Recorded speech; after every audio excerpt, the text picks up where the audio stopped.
हिंदवी स्वराज्याचे सरसंस्थापक छत्रपती शिवरायांना मानाचा मुजरा करतो। भारतीय राज्यघटनेचे शिल्पकार भारतरत्न डॉक्टर बाबासाहेब आंबेडकर यांना मानवंदना अर्पित करतो। आज नारी शक्ती वंदन महिला संमेलनाच्या निमित्ताने नारी शक्तीचा हुंकार असलेल्या आई जिजाऊ माँसाहेब ज्यांची 350वी जयंती आपण साजरी करतो, अशा महाराणी ताराराणी साहेब ज्यांनी उत्तम प्रशासन कसं असतं हे आपल्याला दाखवून दिलं आणि 300 वर्षापूर्वी ज्यांनी या देशाला एक महिला प्रशासक काय असू शकते हे दाखवलं, ते पुण्यश्लोक अहिल्यादेवी होळकर आणि त्यासोबत आधुनिक भारतामध्ये ज्यांनी स्त्री शिक्षणाची दारं ही महिलांकरता खुली केली त्या क्रांतिज्योती सावित्रीबाई फुले या सर्वांना आज मी वंदन करतो। आजच्या या अतिशय सुंदर कार्यक्रमामध्ये मंचावर उपस्थित असलेल्या माझ्या सहकारी राज्याच्या मंत्री अदितीताई तटकरे आज विशेष रूपाने या ठिकाणी आपल्या सर्वांना मार्गदर्शन करण्याकरता आणि आपल्या सर्वांसमोर आपलं मत व्यक्त करण्याकरता उपस्थित असलेल्या या आमच्या ज्या सर्व मंचावरील भगिनी आहेत, श्रीमती उज्ज्वला चक्रदेव कुलगुरू SNDT महिला विद्यापीठ रवीनाजी या ठिकाणी येऊन गेल्या, श्रीमती स्नेहलता स्वामी तहसीलदार, Shrimati Archana Kochar fashion designer, Shrimati Rubal Nagi global teacher award विजेत्या, सुप्रसिद्ध अभिनेत्री श्रीमती प्राजक्ता माळी, सुप्रसिद्ध गायिका श्रीमती वैशाली सामंत, या ठिकाणी उपस्थित नारी शक्ती विचारमंचच्या प्रज्ञाताई पोंक्षे, त्याचप्रमाणे उपस्थित आमच्या आमदार मनीषाताई चौधरी, चित्राताई वाघ, श्रीमती सना मलिक, अमित साटमजी, सर्वच मंचावरील आणि मंचासमोरील मान्यवर आणि उपस्थित भगिनी आणि बंधूंनो, आज मला अतिशय आनंद आहे की या देशामध्ये जी एक नवीन क्रांतीची सुरुवात होते आहे त्या बिलाला समर्थन देण्याकरता समाजातल्या विविध क्षेत्रातल्या आमच्या ज्या सर्व महिला आहेत त्या या ठिकाणी उपस्थित झाल्या आणि त्यांनी या बिलाला समर्थन देत असताना आपलं मत देखील व्यक्त केलं। खरं तर मी असं म्हणेन की भारताच्या इतिहासामध्ये आता येऊ घातलेलं हे जे विधेयक आहे हे एक प्रकारे ज्याला आपण इंग्रजीत वॉटरशेड मुवमेंट म्हणतो अशा प्रकारची अवस्था आहे, ज्यातनं पुढच्या शेकडो वर्षाचं देशाचं सामाजिक आर्थिक आणि राजनैतिक भविष्य हे पूर्णपणे बदलणार आहे। महिलांना लोकसभा आणि विधानसभांमध्ये 33% आरक्षण देणं, मगाशी स्वामीताईंनी त्याचा पूर्ण आपल्याला इतिहास सांगितला। यापूर्वी अनेक वेळा प्रयत्न झाले परंतु पुरुषांनीच ते प्रयत्न हाणून पाडले आणि अनेक पक्ष असे होते की ज्या पक्षांनी त्या ठिकाणी त्याला समर्थन देण्यास नकार दिला। मला आठवतं की ज्यावेळी श्रद्धेय अटल बिहारी वाजपेयीजींनी समर्थपणे तिसऱ्यांदा पूर्ण ताकद लावून त्या ठिकाणी हे बिल पास करण्याचा प्रयत्न केला, त्यावेळी 23 पक्षांचं सरकार होतं, त्या सरकारमधलेही काही पक्ष यांनी विरोध केला आणि मेजॉरिटी नसल्यामुळे ते बिल पास होऊ शकलं नाही। नंतरच्या काळामध्ये मनमोहन सिंगजींनी प्रयत्न केला आणि त्यावेळी खरं म्हणजे मेजॉरिटी होती पण एक प्रकारे ज्याला आपण इच्छाशक्ती म्हणतो त्याचा कुठेतरी अभाव होता आणि ते बिल पास झालं नाही। पण देशाचे प्रधानमंत्री माननीय नरेंद्र मोदीजी हे पहिलेपासनं आमच्या या संपूर्ण नारी शक्तीचा अधिष्ठान करणारे आहेत।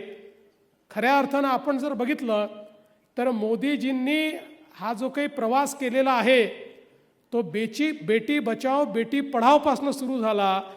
म्हणजे आमच्या पहिल्यांदा तर आमचा जो काही लिंग समभाव आहे, सेक्स रेशिओ आहे, तो सुधारण्याचं काम हे त्यांनी केलं। अनेक राज्यांमध्ये तो इतका बिघडला होता आणि ज्या प्रकारे स्त्री भ्रूण हत्या आमच्या देशामध्ये सुरू होती त्याच्यावर मोठ्या प्रमाणात नियंत्रण आणून आणि आपल्या देशामध्ये जे काही लिंग गुणोत्तर आहे ते अत्यंत चांगल्या पद्धतीनं सुधारण्याचं काम हे बेटी बचावच्या माध्यमातनं आणि त्यासोबत आमच्या महिलांना मुलींना शिक्षणाची योग्य संधी मिळाली पाहिजे याकरता बेटी पढाव अशा पद्धतीनं ही यात्रा त्यांनी आरंभ केली आणि आज ती बेटी बचाव बेटी पढावपासनं यात्रा ही लखपती दीदीपर्यंत पोचलेली आहे. आपल्या पायावर उभं राहून वर्षाला लाख रुपयांपेक्षा जास्त कमावणाऱ्या आता करोडो लखपती दीदी या माननीय मोदीजींच्या नेतृत्वात तयार झाल्या आहेत. कारण मोदीजी नेहमी एक गोष्ट सांगतात की आपल्याला जर विकसित भारत करायचा असेल तर या भारतामध्ये 50% जी लोकसंख्या आहे ती जोपर्यंत देशाच्या आर्थिक विकासात योगदान देणार नाही, जोपर्यंत त्या लोकसंख्येचं रूपांतर हे आपण मानव संसाधनात करणार नाही तोपर्यंत देश विकसित होऊ शकत नाही. जगाच्या पाठीवर ज्या ज्या देशांना हे समजलं की आपल्या लोकसंख्येचा 50% हिस्सा हाही आपल्या अर्थव्यवस्थेचा कणा बनू शकतो ते देश विकसित झाले. आणि म्हणूनच विकसित भारताकडे जी काही वाटचाल आहे त्या वाटचालीमध्ये महिलांचं प्रामुख्यानं योगदान हे घेण्याचा प्रयत्न हा मोदीजींनी केला आणि आज त्याचं प्रत्यंतर आपण पाहतोय. नवीन भारतामध्ये ज्या प्रकारे महिलांना संधी मिळत आहेत त्या देखील आपण पाहतोय. आज सकाळी मी नागपूर एम्समध्ये होतो, त्याचं कॉन्व्होकेशन होतं, माननीय राष्ट्रपती महोदयांच्या हस्ते होतं. त्या ठिकाणी 8 गोल्ड मेडल होते, त्यापैकी 6 गोल्ड मेडल हे आमच्या मुलींना मिळाले. आणि आज आम्ही कुठल्याही युनिव्हर्सिटीच्या कॉन्व्होकेशनमध्ये जातो तर त्या ठिकाणी आमच्या मुलींनाच जास्त पुरस्कार मिळतात आणि मुलीच आज जास्त वेगाने पुढे जाताना आपल्याला पाहायला मिळतात. त्यामुळे आज सेना असो किंवा कुठलंही क्षेत्र असो, स्पेसचं क्षेत्र असो, सगळ्या क्षेत्रात भारतामध्ये महिलांना आणि मुलींना जी संधी मोदी साहेबांनी दिली त्यातनं एका नवीन भारताचं चित्र आज आपण पाहतो. आणि कुठलं क्षेत्र आता असं नाही की ज्या क्षेत्रामध्ये आमच्या महिला अग्रसर नाहीत. खरं म्हणजे एक सिद्धांत नेहमी असतो की कोणाला जर पुढे येऊ द्यायचं नसेल तर त्या ठिकाणी त्यांना ते जमणारच नाही सांगायचं.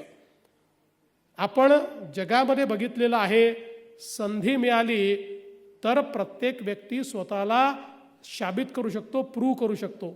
पण संधीच दिली नाही, संधी नाकारायची आणि त्यानंतर तुम्ही हे करू शकणार नाही, तुम्हाला हे जमणार नाही अशा पद्धतीनं सांगण्याची आता परिस्थिती ही भूतकाळ झालेली आहे.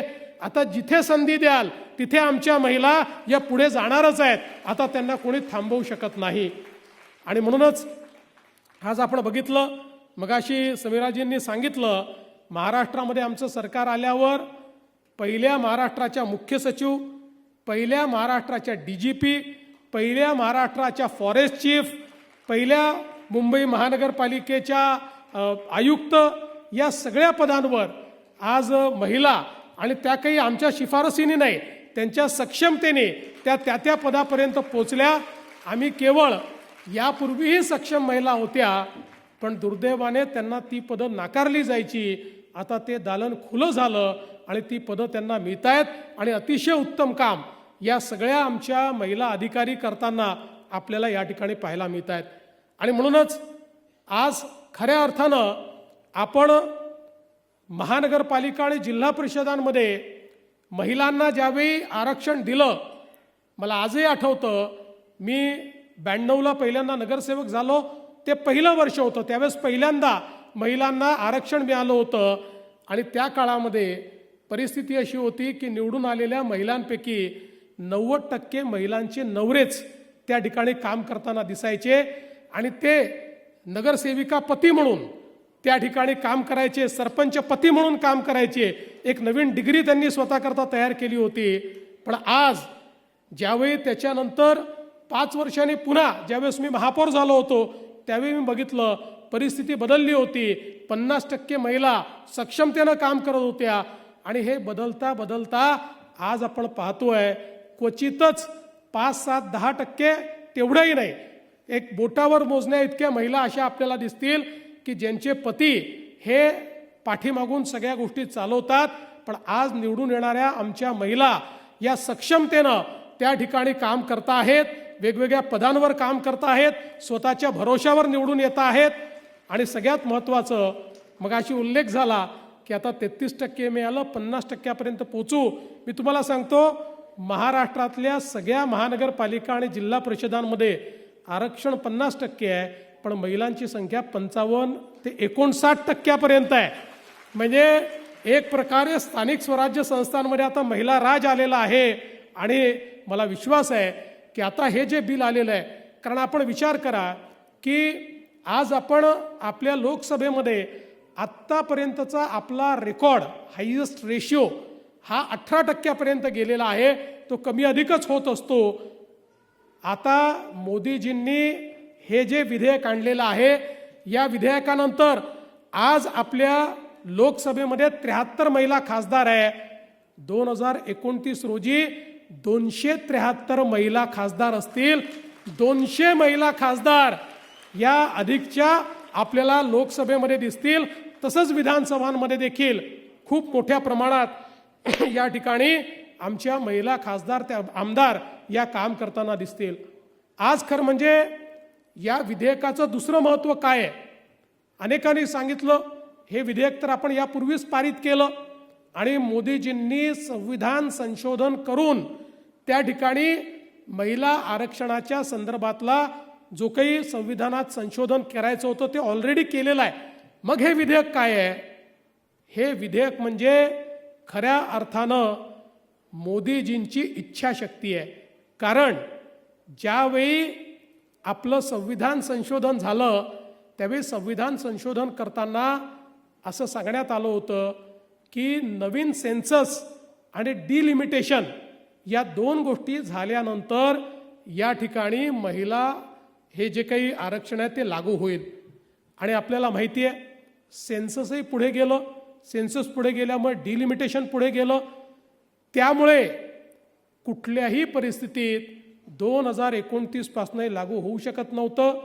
हे कदाचित 2034 मध्ये 2039 मध्ये कधीतरी लागू झालं असतं. म्हणजे एक प्रकारे कागदावर आम्ही संविधानात महिलांना आरक्षण दिलंय पण प्रत्यक्षात ते दिलेलं नाही अशी परिस्थिती निर्माण झाली असती.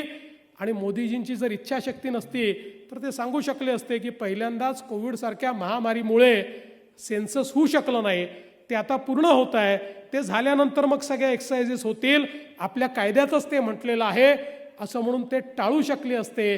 पण ज्यावेळी एखादी गोष्ट मनातनं केली जाते त्यावेळी त्याच्यासमोर असलेले जेवढ्या अडचणी आहेत त्या अडचणी देखील दूर केल्या जातात. आणि म्हणून मोदीजींनी पुन्हा एकदा आता अमेंडमेंट आणलाय, नवीन बिल आणलाय. या बिलामध्ये 2 गोष्टी त्यांनी केल्या. डिलिमिटेशनची प्रोसेस ही या विधेयकामुळे सुरू होणार आहे.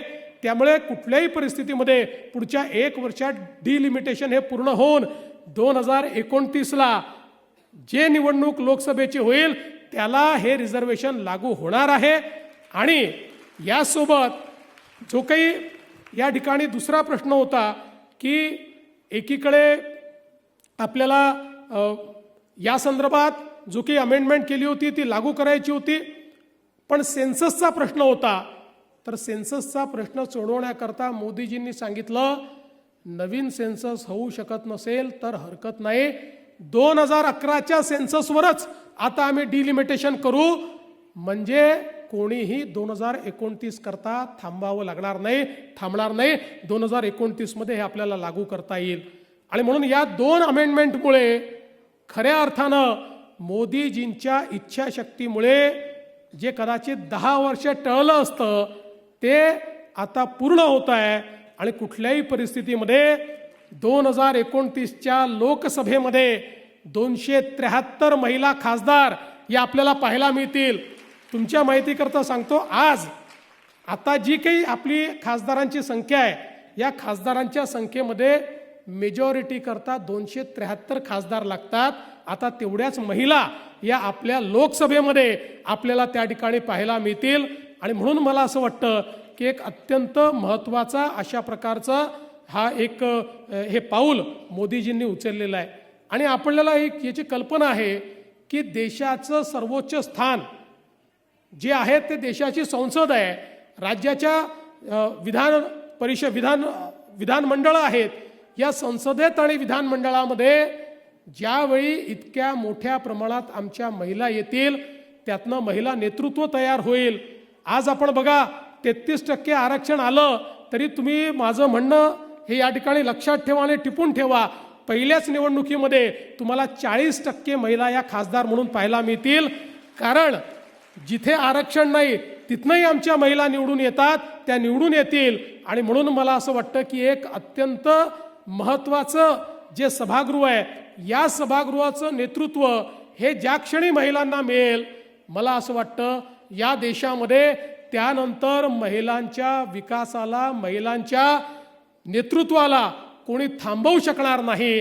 आणि निश्चितपणे विकसित भारताचं स्वप्न पूर्ण करण्याकरता जी काही आपली नारी शक्ती आपल्याला आवश्यक आहे, ती नारी शक्ती या रूपानं तिचा आविष्कार आपल्याला पाहायला मिळेल आणि आपला विकसित भारत आपण पूर्ण करू शकू. आणि म्हणूनच मोदीजींनी घेतलेली ही जी काही हे पाऊल आहे, याला समर्थन देणं आणि त्याकरता मोठ्या प्रमाणात जनमानस उभा करणं हे अत्यंत आवश्यक आहे. कारण आता काही लोक छुप्या पद्धतीनं त्याला विरोध करायला लागले आहेत. मग काय सांगतात, आमचा महिला आरक्षणाला विरोध नाही आहे, पण डिलिमिटेशनला विरोध आहे. त्यांना माहिती आहे की या ठिकाणी हे डिलिमिटेशन झालं नाही तर महिला आरक्षण लागू होऊ शकत नाही. त्यामुळे असे जे लोक आहेत जे खऱ्या अर्थानं महिला विरोधी आहेत, त्यांचा बुरखा फाडण्याचं काम हे या सेशनच्या माध्यमातून, या विधेयकाच्या माध्यमातून होणार आहे. आणि म्हणून मी देखील सगळ्या पक्षांच्या अध्यक्षांना महाराष्ट्रातल्या आणि सगळ्या मेंबर ऑफ पार्लमेंट, लोकसभा आणि राज्यसभेतल्या सगळ्या पक्षाच्या खासदारांना पत्र लिहून विनंती केलेली आहे की आपण या विधेयकाला पूर्ण पाठिंबा द्या. आणि आज मी पुन्हा एकदा जाहीरपणे म्हणतो की जो व्यक्ती या ठिकाणी या विचाराशी सहमत आहे की देशाच्या विकासामध्ये महिलांचा वाटा वाढवणं आणि महिलांच्या माध्यमातून विकसित भारत तयार करणं हे गरजेचं आहे, तो कुठल्याही पक्षाचा असो, अशा प्रत्येकाने मोदीजींना पाठिंबा दिला पाहिजे. अन्यथा मगाशी जे बोललं गेलं भाषणापुरतं या ठिकाणी सांगायचं की नारी सशक्त झाली पाहिजे आणि कृतीमध्ये मात्र त्या ठिकाणी अशा बिलांना विरोध करायचा, अशा प्रकारचं वर्तन बिलकुल चालणार नाही. हे देखील या समर्थनाच्या माध्यमातून आपल्या सगळ्यांना सांगायचं आहे. आणि म्हणून मी पुन्हा एकदा या मंचाने जे विचार व्यक्त केलेले आहेत, माझ्या या मंचावरच्या सर्व भगिनींचं मनापासून त्यांचे आभार मानतो की त्यांनी हे जे समर्थन दिलेलं आहे, आपलं समर्थन आम्ही मोदीजींपर्यंत पोहोचवू. आणि आपल्या समर्थनातनं आणि या ठिकाणी उपस्थित असलेल्या सगळ्या लाडक्या बहिणींच्या समर्थनातनं मोदीजींच्या मागे एक असं कवच उभं होईल की या विधेयकाला कोणीच थांबवू शकणार नाही. हे विधेयक पारित होईल आणि नारी शक्तीला सगळे मिळून वंदन करू, एवढाच विचार या ठिकाणी मांडतो आणि माझं बोलणं संपवतो. धन्यवाद. जय हिंद, जय महाराष्ट्र. एबीपी माझा, उघडा डोळे बघा नीट.